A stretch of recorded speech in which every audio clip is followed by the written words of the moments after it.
Na aula de hoje de HC, nós vamos ver e estudar os conceitos relacionados a metáforas, affordances e manipulação direta, né, de componentes relacionados à parte de HC.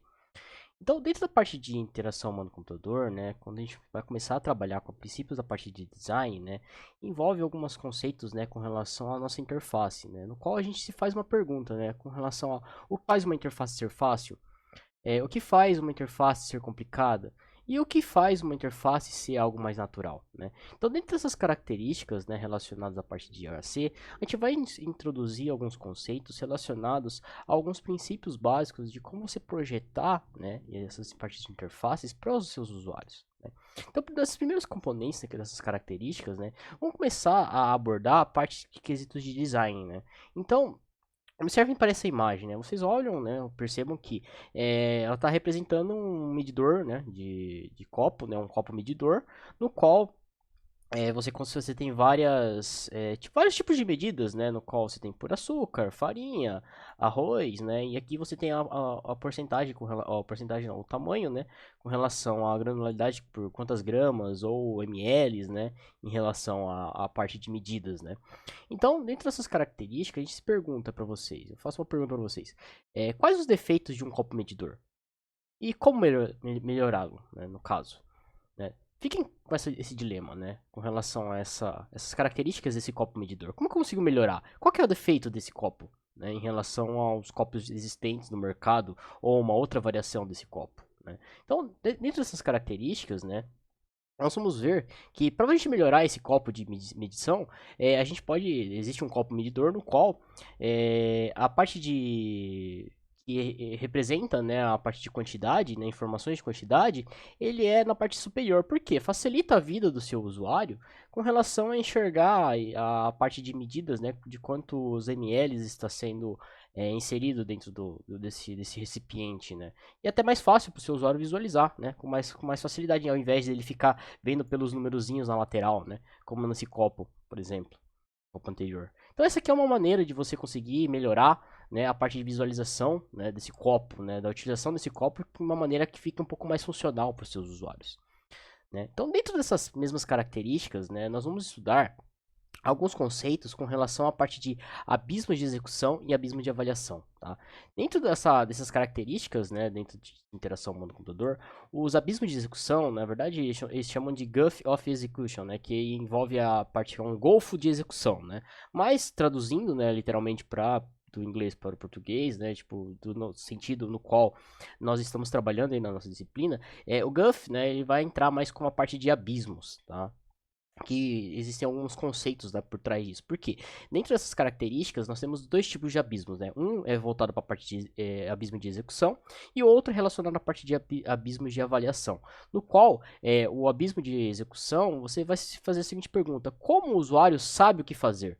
Já na parte de avaliação, como o usuário sabe o que aconteceu, né? Então, dentro dessas características relacionadas à parte de abismos, né, de execução e abismo de avaliação, envolvem conceitos relacionados a como, né, as principais envolvem a parte de dificuldades, né, pensando com relação à parte de HC, nós temos dois pontos nos quais a gente tem que se atentar, que é relacionados à parte de as dificuldades que o usuário tem em manipular ou utilizar um produto, né? Então, dentro dessas características, nós temos a parte de execução, né, que é como o abismo de execução, que é como o usuário sabe o que fazer, está relacionado à parte de relacionada mais à parte de detectabilidade, né? Ou discoverability, né? Que é do termo do inglês que está dentro do livro que nós utilizamos como base, né? Que dentro dessas características do livro base que a gente está usando para essa aula, é o livro do,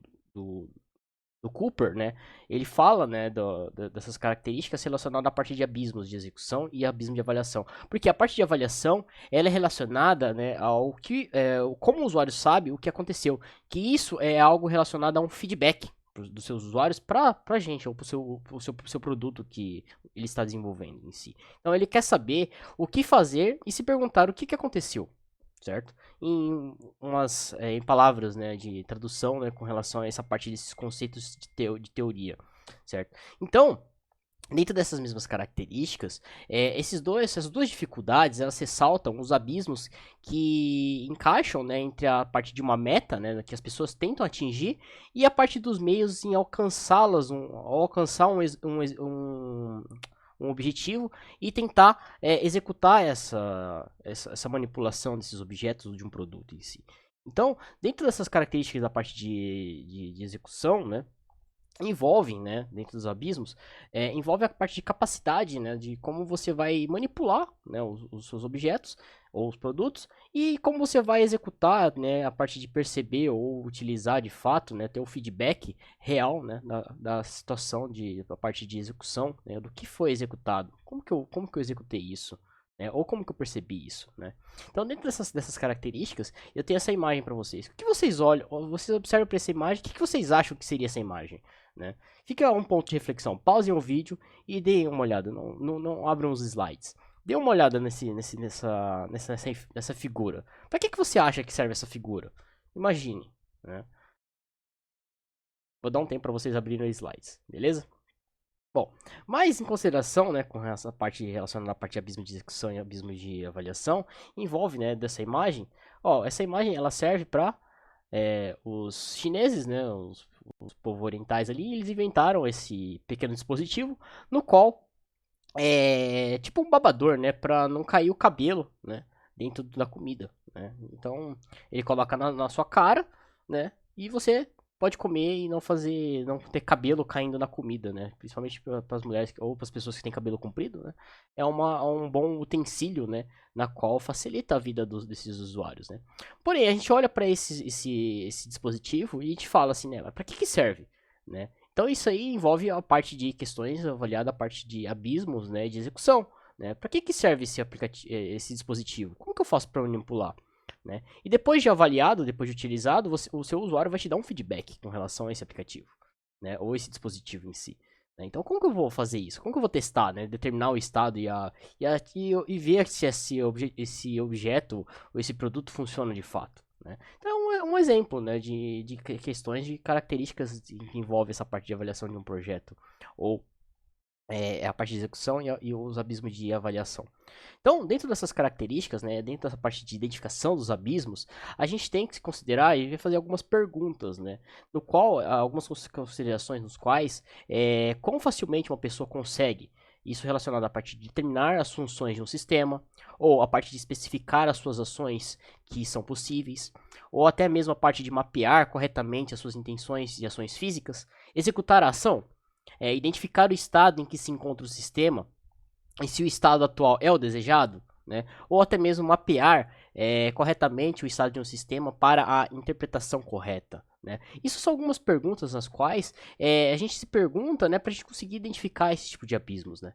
Então, dentro das características de interação mundo-computador, nós temos essa parte de abismos, né, relacionados à parte de abismos, envolvem a capacidade, né, de, tipo, com um papel de designer, criar um bot, tipo, criar uma interligação, né, entre essa parte de abismos de avaliação e a parte de abismos de execução, né, no qual você tem que minimizar, né, esses abismos, né, tornando algo mais redutíveis a ações possíveis e oferecer um feedback ao longo do caminho para os seus usuários, né. Tipo, como manipular um sistema, ou manipular certos objetos ou certos campos do seu sistema em si. Né? E isso envolve também questões dessa parte de abismos, né? No qual, dentro dessas características também, envolve a parte dessa redução desses abismos, que envolve a parte de visibilidade, que envolve as questões de affordance, no qual a gente vai estudar esses conceitos de affordance em alguns slides mais para frente. A parte de feedbacks, né, com relação a como que foi o feedback, né, dado pelos seus usuários, consistências e padrões, né, nos quais nós vimos na aula passada também com relação a um pouco da parte de heurísticas, né, da parte de heurísticas de Nielsen, que envolve essa parte de consistências e padrões, né, que também envolvem dentro das aplicações nos quais nós estamos desenvolvendo ou vamos desenvolver em si. Operações não destrutivas, que são a parte relacionada à parte de importância de comandos de desfazer e até a parte de permitir exploração ou relacionada à parte de tentativa e erro, né, dos seus usuários. E muitas das vezes a gente acaba fazendo isso, né, nas nossas aplicações, ou daquela mesma, aqueles sistemas, né, nos quais a gente não sabe como manipular direito ou como utilizar de fato, a gente vai fazendo aquele modo tentativa e erro, né, que é algo mais exploratório, ok? Então, outro ponto, né, para redução dessa parte de abismo envolve a parte de facilidade de descoberta das operações, ou até mesmo por relação à parte de navegação sistemática dos menus, né, ou uma ordem cronológica da parte de execução de um sistema, né, por passo a passo, né. E isso envolve essa parte de flexibilidade das operações e facilidade da descoberta das operações. E até mesmo alguns outros componentes nas quais facilita essa manipulação e navegação dentro dos seus sistemas, tá? A parte de confiabilidade, que envolve tanto questões de operações que devem funcionar, né? Não deve, a gente não pode colocar e gerar erros, né, para os nossos usuários, e às vezes, se tiver algum erro, exibir uma mensagem para os nossos usuários, no qual é passível dele tentar conseguir compreender que houve um erro, né? E nada de eventos aleatórios, né? No caso, tipo, se der um bug ou o sistema redirecionar para uma página ou um campo que deu tela branca ou tela azul no sistema, né? Isso também envolve essa parte de confiabilidade, né? Isso é uma das maneiras, umas técnicas nas quais a gente vai ter para diminuir esses abismos, né?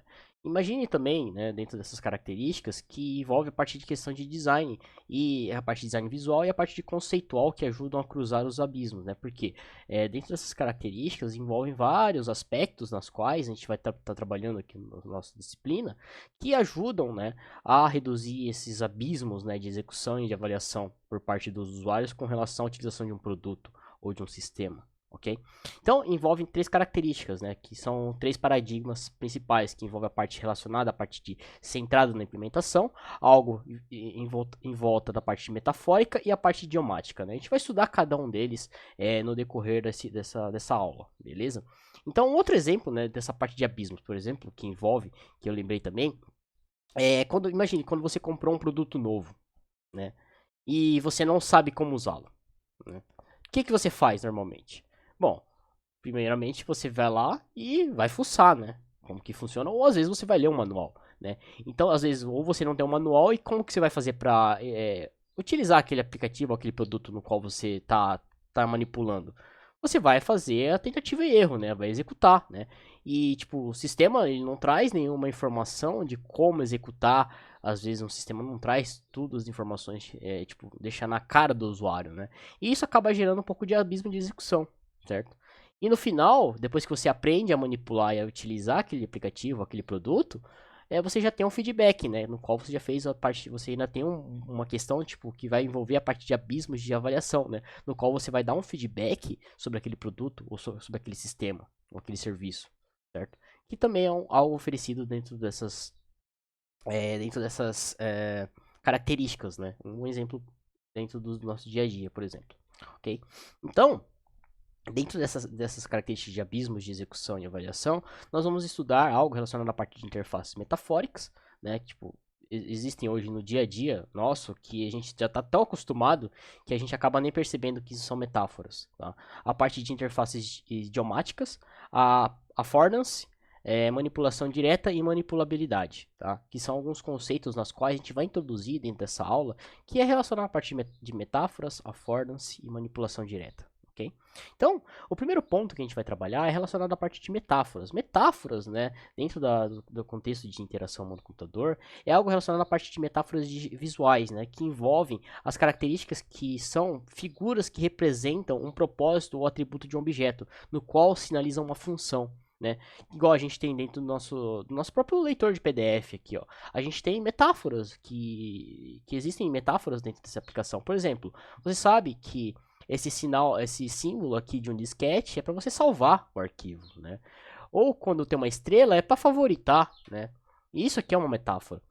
Quando você tem um símbolozinho de uma impressora é para você imprimir uma página, né? Isso aqui é uma metáfora. Quando você tem o mais e o menos, você já sabe que isso aqui é para aumentar e diminuir o zoom.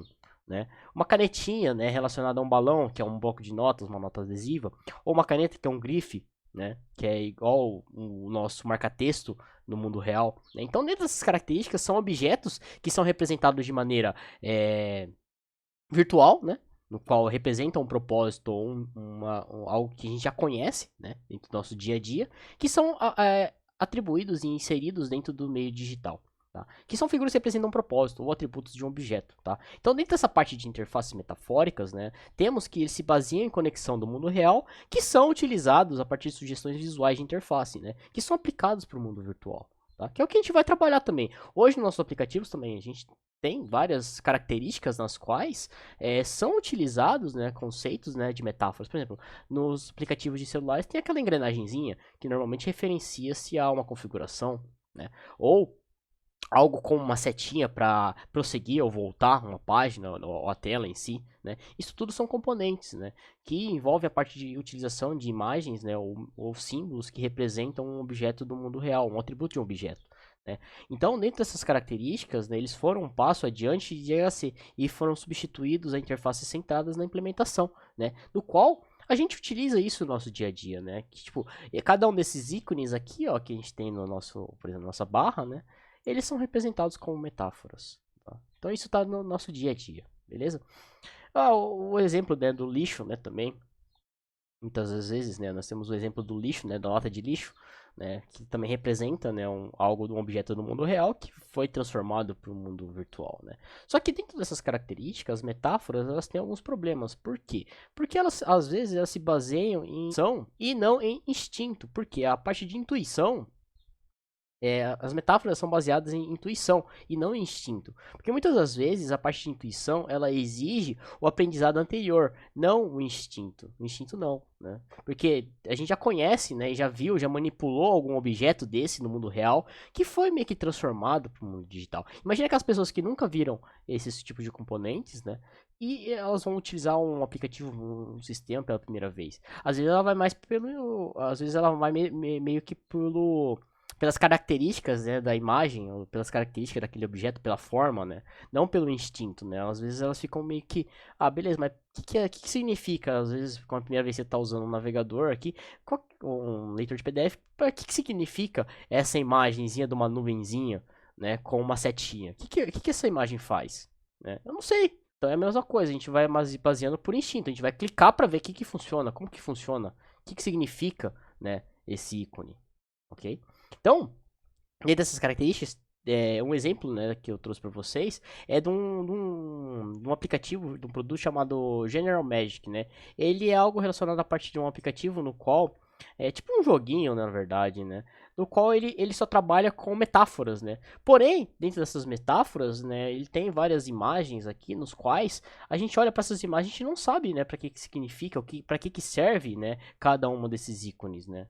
Representados no mundo virtual, né? A gente sabe que talvez esse caminhãozinho aqui seja lixeira, né? Esse íconezinho com um potinho com uma tesoura, uma régua e um lápis é algo referenciado a um tipo um organizador, né? Sua área de organização, alguma coisa assim, área de trabalho. Aqui uma mesa é a sua área de trabalho, o seu desktop. Agora, esses dois últimos itens aqui, ó, esses três itens aqui e esse teclado, eu não sei para que serve, né?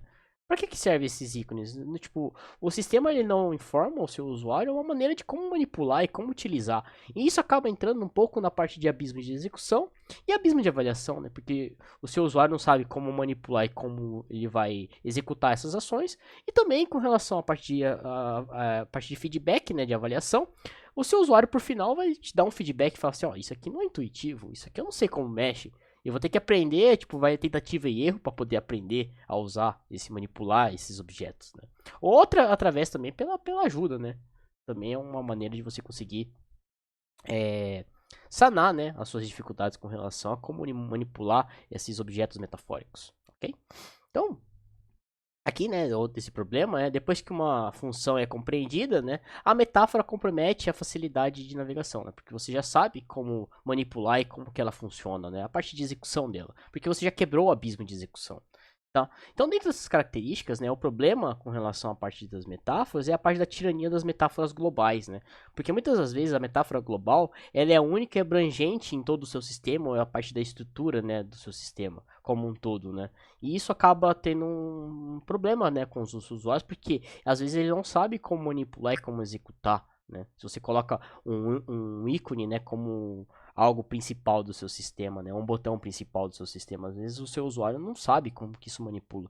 Mas depende muito das características do seu produto e da maneira como você está pensando, né? E se essa metáfora, né, se o seu usuário já tem conhecimento sobre essa parte, essa crença, né, essa metáfora em si. Então, outro ponto, né, desse problema de tirania da metáfora envolve a parte de crença errônea, porque a metáfora de menor nível, elas trarão benefícios cognitivos por associação com uma metáfora global, né? Porque a gente já sabe aqui, né, que desses ícones, por exemplo, se a gente não soubesse, né, desses ícones aqui, né, para que serve, né, qual a funcionalidade desses ícones ou dessas aplicações. Se eu clicar nesse botão, o que ele faz, né? No caso aqui, esse aqui é para você editar uma imagem, né? Vamos ver aqui. Ó, editar texto ou imagem. Aqui é para você fazer uma assinatura de um documento, né? Ou desenhar uma assinatura. Aqui é a caneta, né? Realçar, né? Realce de texto, que é tipo o nosso marca-texto, né? Então, existem algumas metáforas que quando a gente nunca utilizou ou nunca manipulou isso, a gente vai ter alguns problemas e algumas dificuldades, mas ela serve também para associar, né, certas funcionalidades que existem no mundo real e no mundo virtual. Beleza? Então, dentro dessas características, dentro do livro do Cooper, ele fala que a parte de design, um princípio de design para isso é relacionado, tipo, nunca force a sua interface a submeter a uma metáfora, né? Isso é um princípio da parte de design, tá? Dentro do livro do Cooper. Então, no qual, às vezes, a utilização de metáforas, elas não vão conseguir escalar bem dentro do nosso aplicativo, né? A não ser que, tipo, por exemplo, ícones grandes, elas, para representar centenas de milhares de arquivos, são um problema atualmente, né? Porque, às vezes, fica difícil para o seu usuário conseguir visualizar ou se localizar dentro das pastas do seu organizador de tarefa, do seu gerenciador de tarefas, né? Não só passa do seu próprio sistema operacional, né? Que às vezes ícones muito grandes acabam atrapalhando a visualização desses arquivos ou deixa o seu usuário confuso, né? E às vezes é meio complicado mesmo, né? Outro problema é que não há metáforas boas para tudo, né? Porque a gente não consegue representar tudo do mundo real para o mundo virtual em formas de imagens ou símbolos metafóricos, né? Ou a partir de imagens que são abstraídas do mundo real. A gente não consegue representar tudo, né? Então, isso são alguns pontos nos quais são alguns problemas da parte de metáforas, tá? E também ela requerem o mesmo background entre design entre os designers e usuários, né? Tipo, os seus usuários têm que pensar da mesma forma que os seus designers, que não acontece, né? Porque normalmente o seu designer pensa, mas o seu usuário quem vai mexer, manipular de fato, né? Nem sempre o que o seu designer imagina que seja fácil para ele, para o seu usuário é algo mais difícil, né? De você lidar. Tá? Então isso também tem que equilibrar a balança nesses dois contextos. E outro ponto é que ele pode limitar o mundo digital, né? Porque muitas das vezes só esses ícones ou essas metáforas, né, esses campos metafóricos, só podem existir dentro do mundo, no mundo virtual, né, no mundo digital. Que às vezes a gente não consegue ter alguma dessas metáforas no mundo real, né, muitas das vezes. Então, dentre essas características, nós temos também a parte de euquemorfismo, né, que envolvem objetos virtuais com características ornamentais, ornamentais desnecessárias, né, que o livro do Cooper trata. Por quê? Para limitar um objeto do mundo real.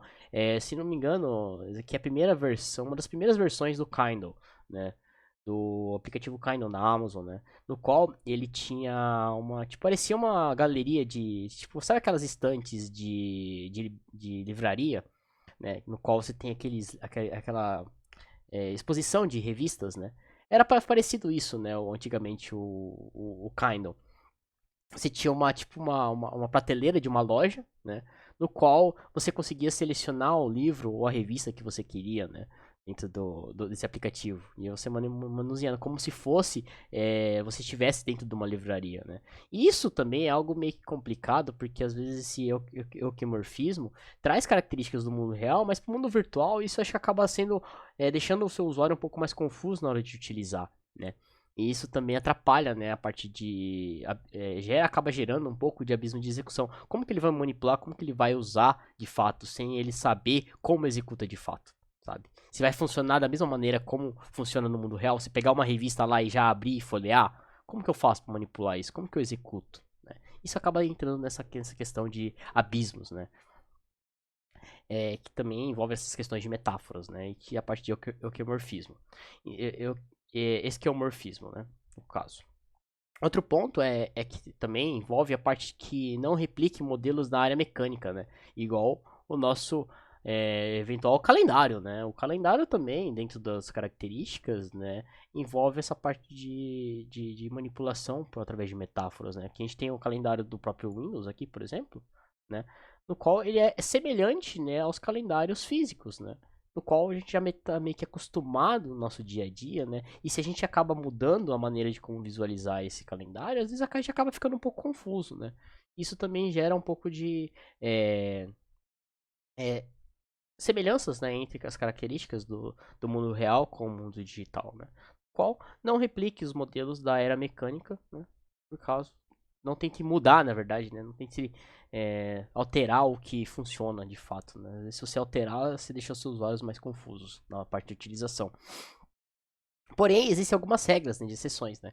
Umas metáforas que funcionam bem para algum software ou funcionalidades é igual para videogames, né? Funcionam bem para videogames, software de simulação e software de criação de música, né? Igual tem aquele tecladinho, ou lembra, eu não sei se vocês já eram da época do um programa chamado Virtual DJ, que ele é tipo um padzinho de DJ, no qual você instalava dentro do tablet ou dentro do computador que simulava, né, uma mesa de DJ. E isso envolve essa parte de simulação e funcionalidades do seu sistema. Beleza? Então, dentro dessas mesmas características, né, as metáforas, elas também têm uns problemas, né? Porque às vezes elas não escalam bem, não há metáforas boas para tudo e requerem o mesmo background, parte de designers e usuários e podem limitar o mundo do mundo digital. Então, isso são alguns pontos, né, relacionados à parte de metáfora. É claro que dentro da construção dos nossos aplicativos, nós vamos utilizar conceitos relacionados à parte de metáforas, né? Muitas das vezes a gente vai usar, tá? Igual nós temos lá o íconezinho na configuração, né, que em forma de uma engrenagem, ou os três pontinhos para ver mais, né, que envolvem outras funcionalidades do seu sistema, né? E isso são características que existem hoje no dia a dia das nossas aplicações, certo? Então, outro ponto que a gente vai trabalhar é com relação à parte de expressões idiomáticas, né? No qual expressões idiomáticas são os recursos da parte recurso literário para aumentar o impacto que está sendo dito, né? Como perder a linha, deixar haver navios, fazer uma vista grossa, pisar em ovos, uma mão lavar outra, cair a ficha, né? Isso são algumas metáforas, algumas expressões idiomáticas nas quais são utilizadas, né, dentro da parte literal, né, do nosso dia a dia.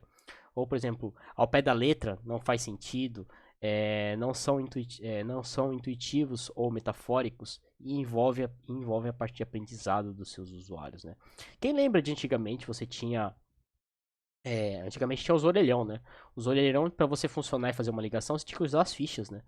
De, do orelhão, né? Então você colocava a fichinha para você poder ligar para outra pessoa, né? Você tinha um tempo limitado para utilizar esses telefones, né? Hoje em dia vocês não veem mais esses orelhão, né? Hoje em dia é basicamente telefones móveis, né? A gente praticamente também não tem telefones fixos, né? Mas antigamente era assim, né? Tipo, colocar, tipo, perder a linha ou, tipo, algo relacionado à parte de um orelhão, né? Tipo, cair a ficha, né? A gente usava essas fichas, né? No caso, para poder usar dentro do orelhão. Ou quem já foi num barzinho e tem as mesas de sinuca. E as mesas de sinuca também funcionam com a base dessas fichinhas, né? Também é alguma expressão, né? No qual, trazendo isso para a interação humano-computador, né? Para IHC, envolve a parte de interfaces idiomáticas com relação às GUI, né? No qual elas são largamente idiomáticas, porque a gente acaba incluindo características da parte, por exemplo, hyperlinks, barra de títulos, drop-down, splitters na tela, barras de menu, né? Isso tudo são componentes relacionados à parte de interfaces idiomáticas, né? Que a gente tem aqui nas nossas aplicações, abas, né? Isso tudo são coisas, contextos da parte de interfaces idiomáticas. Ou até mesmo o mouse é algo idiomático, né? Por causa do ponteiro do mouse é algo idiomático, né? No caso, por exemplo, aqui eu tô com um ponteiro de marcar texto, né? Mas aí se eu mudar para um ponteiro normal, ele vira um ponteirinho normal ou uma mãozinha, né? No qual eu consigo manipular ou minimizar ou mudar a página em si, né? Utilizando a mãozinha de seleção para um objeto, ok? Então, também são características da parte idiomática. O mouse é algo idiomático, tá? O nosso dedo também, né? Dos celulares touchscreen é uma parte idiomática no qual o seu aplicativo vai ter que interagir e executar algum tipo de ação, né? Até mesmo parte de gestos de interfaces, né? Isso são coisas, características idiomáticas. Hoje em dia também, né? Para as pessoas que têm deficiência, envolve algumas características com relação a som e a parte de eye tracking, né?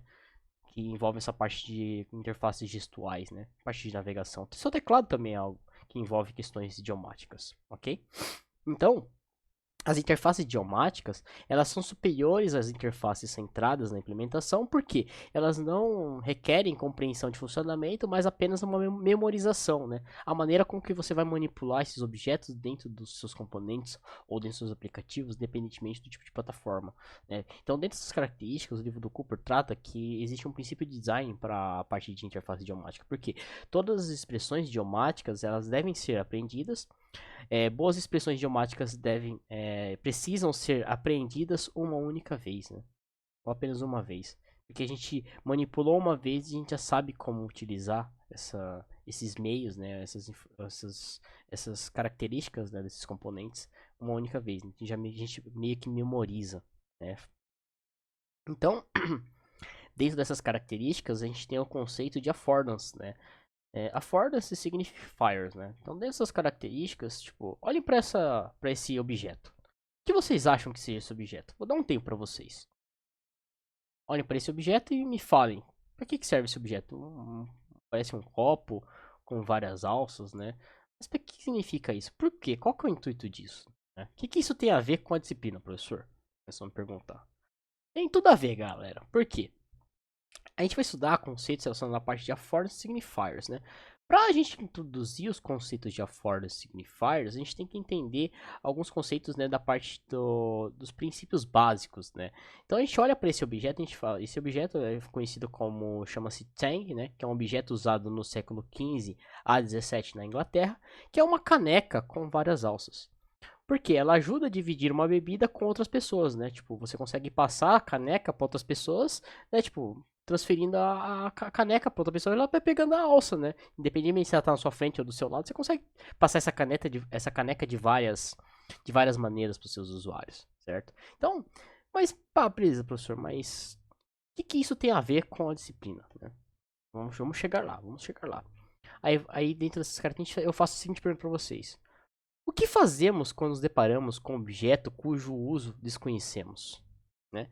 Essa é a principal característica, né, da parte de affordance signifiers. Por quê? Dentro dessas características, a gente consegue manipular, né, ou a parte de compreensão, né, de um objeto ou de um item com esses contextos, né, relacionados à parte de signifiers e affordance nos ajudam a descobrir essas maneiras. Por quê? A parte de affordance, né, dentro do livro do Cooper e também dentro do livro, eu estou usando um livro também, galera, que se vocês quiserem, ele chama Design Everything, né? The Design of Everything, né? Que é do Donald Norman, né? Donald Norman. Que é esse livro aqui, ó, pessoal. Se vocês quiserem procurar, eu estou usando ele como base para essa aula, tá? Porque ele tem alguns conceitos relacionados à parte de modelos mentais, ele inclui a parte de affordance e signifiers, tá? Existe um curso também dentro acho que do Dacity, que informa, né? Ele mostra para vocês um curso de graça no qual temos ele explica sobre o contexto dessa parte de design desse livro, né? Então, se vocês quiserem por curiosidade, acessem aí NN Group, Books Design of Everything, né? No qual eu estou usando como base para aplicar essa parte de conceitos de metáforas, affordance signifiers para vocês, tá bom? Então, uma tradução, né, literal para affordance signifiers é algo relacionado para, tipo, affordance são ações de que um sujeito pode realizar para conseguir utilizar ou manipular um item ou uma questão, né, no qual são a tradução, né, tipo, do livro, né, Design of Everything, ela envolve uma característica chamada de que o Donald Norman ele traz essa definição como que uma propriedade percebidas e reais de um objeto, em especial aquelas propriedades fundamentais que determinam como um objeto pode possivelmente ser usado, né? Então, dentro dessas características, envolve a parte de sem explicações prévias, o seu usuário consegue manipular aquele objeto, ou até mesmo adicionar uma nova situação, ou a nossa intuição, né? Adicionar a nossa intuição, e apoiar a integração entre uma pessoa e um objeto qualquer. Então, dentro dessas características, né, a parte relacionada à parte de affordance é quando a gente usa uma ferramenta, algum dispositivo feito pelo homem, que geralmente pode ser, a gente consegue observar a sua forma e o seu design, para a gente ter alguma noção ou uma ideia do que esse objeto faz, né, ou como ele funciona. Né? Então, a principal característica de uma affordance é que qualquer objeto que proporcione, né, ao usuário a oportunidade de realizar uma ação é considerado uma affordance, tá? Então, quanto melhor for o design da affordance, mais óbvio e intuitivo é o seu uso, tá? É igual a mesma coisa, a gente coloca aqui, ó, por exemplo. A gente tem esses dois exemplos, né? O que significa esses dois exemplos? Ó, aqui eu tenho uma cadeira, né? A gente olha para essa cadeira e a gente sabe que isso aqui é uma cadeira, né? Que existem diversas cadeiras, né? No caso, para a gente poder sentar, né? Que existem diversas formas e manipulação, de, tipo, diversas maneiras de você desenhar e criar uma cadeira, né? Utilizar uma cadeira. Porque você olha, bate o olho para aquele objeto, você sabe que é uma cadeira, né? Já, por exemplo, envolve uma criança, né? Um desenho, uma caricatura. Uma criança, ela envolve algumas características que são você, tipo, você consegue manipular e consegue manipular e executar uma ação, né, sobre aquele objeto que, tipo, você vai cuidar da criança, ou a criança tem certo tipo de comportamento, né, ou realiza tipo uma certa ação, no qual a gente consegue identificar que são coisas tipo meio que óbvias, né, das ações com relação à parte de comportamento de uma criança ou de um usuário. Né? Então aqui nós temos uma criança, né, tipo a criança pode estar feliz, ela pode estar chorando, ela pode estar triste, né? Só que a gente não consegue identificar o motivo do porquê ela tá triste, né? Então, dentro dessas características, a gente vai ter algo relacionado à parte de signifiers, né? Por quê? A parte de signifiers, né, tipo, a parte de expressão de um usuário, de uma pessoa, influencia na maneira como envolve a parte de sinalização, né? Com a parte de signifiers, né? Elas sinalizam o que fazer e onde fazer, né? Com relação à parte de comportamento dos nossos usuários, de uma pessoa, de uma criança em si. Então, as características relacionadas à parte de signifiers, do livro do Cooper e do livro do Design of Everything, o Don Newman ele trata como signifier como algo que sinaliza o que fazer e onde fazer. No qual esse termo de signifier, né, traduzindo para o português, é algo relacionado à parte significante, no qual se refere a uma marca ou a um som ou qualquer indicador perceptível que se comunica, né, com relação ele executa, na verdade, um comportamento, né, apropriado para uma pessoa, que envolve também mecanismos de comunicação, sinais ou te dão dicas de como entender o que fazer com aquele objeto, né? Ele te dá uma dica, uma pista, né, de como você vai manipular aqueles objetos. Então, dentro dessas características, né, da parte de signifiers e affordance, né, nós temos um exemplo aqui para vocês, ó. Vocês sabem, né, desses íconezinhos aqui de tocador de música? Então, isso aqui são mistura de affordance e signifiers. Por quê? São objetos, né? A parte de affordance são ferramentas ou dispositivos feitos pelo homem, né? No caso um botão, no qual a gente observa o seu design, a sua forma e tem ideia de como ela funciona, né? Mas também a gente tem uma noção com relação à parte de signifiers, porque a gente sabe se a gente clica ou manipula um desses botões, se clica num desses botões, né? A gente sabe que se a gente clicar aqui nesse botão aqui, ele vai dar play. Aqui ele faz pause, né? Porque a gente sabe o significado, né? Esse objeto transmite um comportamento pra gente, né? Da qual a gente já conhece, já consegue manipular, né? Então, se vocês quiserem saber um pouco mais desse conceito de Force e Fires, eu aconselho vocês darem uma olhada nesse vídeo do Don Newman, né? É só clicar aqui nesse ícone que ele vai redirecionar para vocês e vai estar explicando um pouco mais da diferença e a mistura, né, com relação à parte de affordances e signifiers, né, dentro desse contexto de interação humano-computador, ok? Então, os affordances e signifiers, né, por exemplo, um botão físico ao lado de uma porta, de um elevador, é um affordance ou signifiers, né? E tipo, eu faço essas perguntas para vocês. O que vocês acham? Ou até mesmo uma alça de uma xícara é uma affordance ou um signifiers? Depois vocês me respondam essas dúvidas, essas perguntas aqui que eu deixo para vocês aí como um exercício mental aí. Depois a gente discute em alguma aula de tira dúvidas, beleza? A palavra empurre em uma porta age como uma affordance ou signifier? As luzes de um semáforo atuam como uma affordance ou um signifier? Depois vocês me tragam essas essas interações. A gente tira a dúvida com relação a dessa aula, dessa parte de afor significar, dessas perguntas, a gente tira a dúvida na aula de presencial, beleza? Aqui nós temos outro exemplo, né, que são a parte de afor signifiers, né, com relação a portas de vidro, né. Você sabe que isso aqui é uma porta, né, tipo, uma maneira, tipo, você tem uma porta aqui com uma maçaneta, você sabe como manipular, você sabe que ela é uma porta, ela vai abrir, mas você sabe como que essa porta vai abrir, né? Então, porque você não manipulou, elas são objetos manipuláveis, né, no qual isso vai ser considerado a force, mas a gente não sabe qual que é o signifier dela, né? Como que ela como que o seu usuário vai manipular elas, né? Ela indica uma forma e tem algum indicador de como abrir essa porta? Se ela é puxando a porta, ou se ela é uma porta de correr, se ela é uma porta de empurrar ou puxar, ela abre de cima para baixo, de baixo para cima. Como que essa porta abre? A gente não sabe, né? Porque não tem nada, não tem nenhum signifier mostrando, apresentando que como uma maneira dessa porta abrir. Então, pra gente considera como uma affordancy, né? Porque é um objeto manipulável, no qual a gente tem conhecimento de como utilizá-la, mas a gente não sabe como que ela funciona, de fato, porque não tem nenhum sinal mostrando para os seus usuários como manipulá-las, né? Como utilizá-las de fato, ok? Então, dentro dessas mesmas características, nós temos algo relacionado à parte de manipulação direta, né, no qual nós temos a parte de linhas de comando e GUI, né? Qual vocês acham melhor? Por linha de comando, né, pelo próprio pega aqui pelo próprio o gerenciador de linha de comando, né?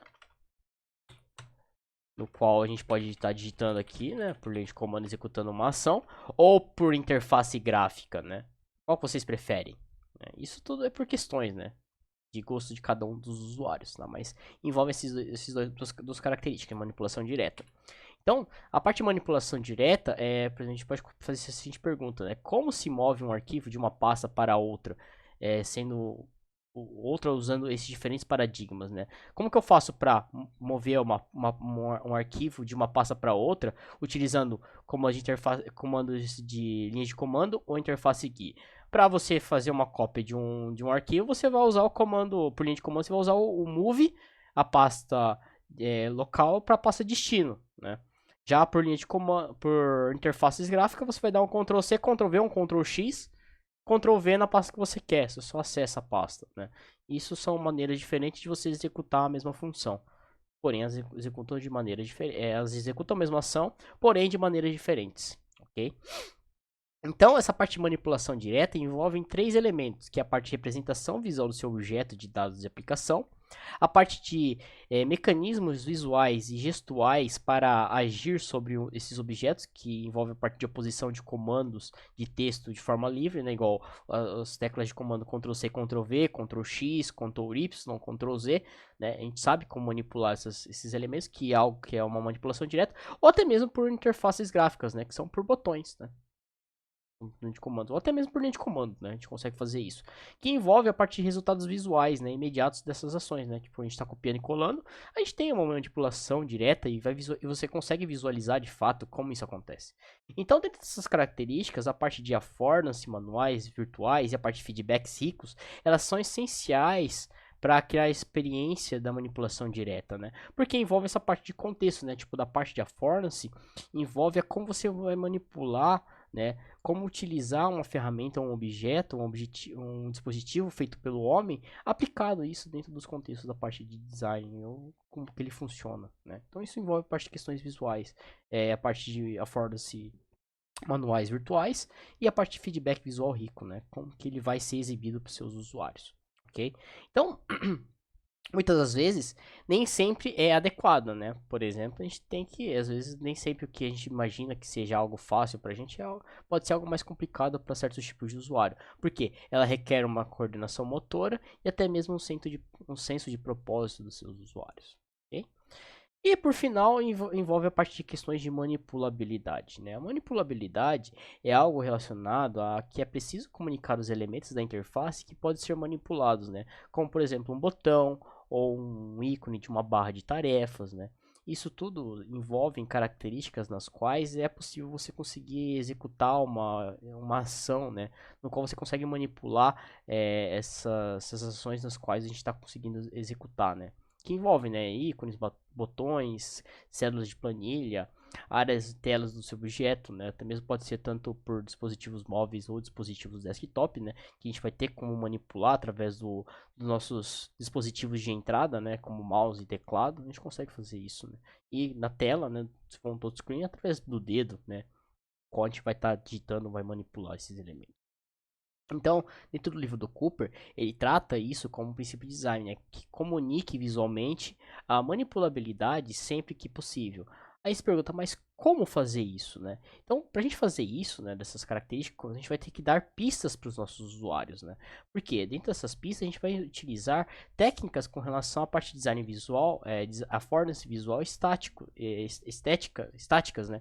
Como parte de objetivo C, porque envolve a parte de visual tridimensional de um botão, no qual envolve a parte de affordancy manual, né? No qual você pode pintar um botão de uma outra cor, né? No qual você vai mostrar sinais visuais para o seu usuário ao manipular aquele objeto, né? Dando foco, né? Com relação à parte de entrada. Mesma coisa no Word, né? Você quando clica negrito ou itálico, né? No Google Docs também, você tem algo relacionado a tipo, se clicou, ele fica perceptível para os seus usuários, certo? Então isso são características de manipulabilidade, né, no qual a gente usa características de affordancy visual para esses tipos de componentes, né, do botão, porque ele fica acionado, fica marcado e fala que, ó, isso aqui está ativado, o itálico está ativado, o negrito está ativado. E, tipo, eu devo clicar no botão OK, né? Então isso tudo são características nas quais ajudam o seu usuário a fazer ou manipular algo, né? Igual nós temos aqui no nosso Excel, né? O nosso Word também, né? Que envolve a parte de mudanças de affordancy em cima com a affordancy de um cursor quando passa em cima ou interage com algum objeto, né? Ou algum botão dentro das suas telas, né? No qual a gente tem, né? Uma parte de arrastar, copiar, selecionar uma coluna, ajustar o tamanho da coluna, né? Isso tudo são affordancy de mudança nas quais envolve questões de manipulabilidade dos seus produtos em si, ok? Então é basicamente isso a aula de hoje, galera. Qualquer coisa, manda e-mail e a gente tira dúvidas na aula, ok? Valeu, pessoal. Até mais.